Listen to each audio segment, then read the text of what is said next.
My 10, who I heard from sources is not on your list, Brian Thomas Jr. It's shocking to me that I'm the one that has him and you don't. That is funny. My 10, just get it out now because this is a debate I had, is Malik Nabers. Yeah, he's not So on mine. He's not on mine, and he's not in my honorable mentions either. So Brian Thomas Jr. is an honorable mention for me. I'll let you talk about him, and then I'll talk about why I put Nabers over him. So it's funny because like the Jags were just an unmitigated disaster this year. Like with Trevor Lawrence, without Trevor Lawrence, they were so bad. Travis Etienne, because of that partially, and because of Tank partially, was just unusable this year after being a top 2-3 round pick. And it wasn't like Tank Bigsby turned into a star, and that's what happened. It's like, nope, just couldn't overcome the situation. Doesn't matter if it's Trevor Lawrence with 2 shoulders, 1 shoulder. Doesn't matter if it's Mac Jones, who I would say is like on par with the worst quarterback situation in the NFL. Mac Jones, probably. Brian Thomas Jr. just produced, no matter who was at quarterback this year. And I have to think, whether it's Lawrence or injuries or whatever next year, maybe new coach, we'll see. I have to think it's going to be at least a little bit of a better environment, offensive environment for them next year. He was the wide receiver 4. He played banged up for a stretch this season too. 14.2 points per game. He had 3 consecutive 20-point or more games to close out the season. And he was in double digits 12 times this year. Jamar Chase did that 12 times. Justin Jefferson did it 14 times. He's the only one who did it more than Brian Thomas Jr. this year. Amon-Ra St. Brown, who we've put up there as the model of consistency in fantasy football. And that was a little less true this year because of Jameson Williams, because of just the nature of the Lions being so good they could blow people out all year for the most part. But he had 11. He still had one less than Brian Thomas Jr. Tyreek Hill, who you mentioned, had 9. A.J. Brown had 9. He missed 3 games. Best he could have done is 12. And then what's interesting to think about, Garrett Wilson in 2023 had 9. I think he had the same this year. But think about where we elevated Garrett Wilson after 2023. He had 9 such games. He had never even reached 16 points the whole year. Never had 16 points in a game. I don't think what the Jags had was that much worse than what the Jets had at quarterback this year.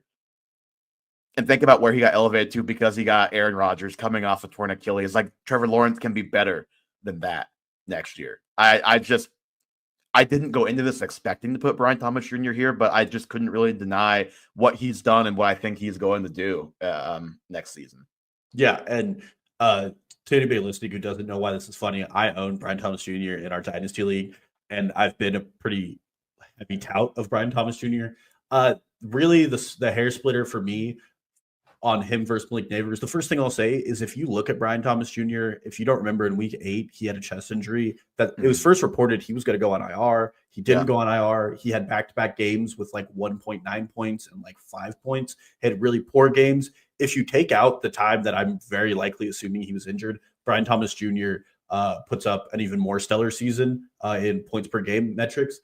Great player. I am just really confused about the future of Jacksonville. It seems that people are saying Ben Johnson is already a done deal there. Yeah, but like that would change things dramatically for a lot of reasons. But yeah, that's what. But like, I think this year is about as bad as it can get, and he was already this good. I'm not saying he's going to be wide receiver 1 next year if it gets better, but like he just was so good in such a bad spot this year that it's just hard for me not to put him inside the top 12. Well, part of the benefit was Kirk and Davis injuries that gave him more playing time, and it showed he's better than both of them.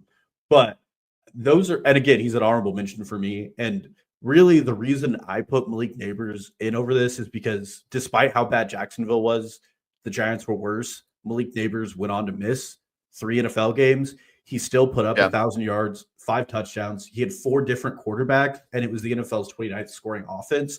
So I really, and his uncharted on-target throw rate was the 3rd worst among NFL starters. So the thing for me is like, how's it get much better next year? What's the path to, like, the path for Jacksonville is we get a good Trevor Lawrence season next year, which we've seen. I mean, Kirk Cousins got benched in Atlanta this year. Like, I know Kirk Cousins is better than Daniel Jones. But the other half of this argument is, despite how much I love Brian Thomas Jr. and I do love him, I do think Malik Nabers is still a better player.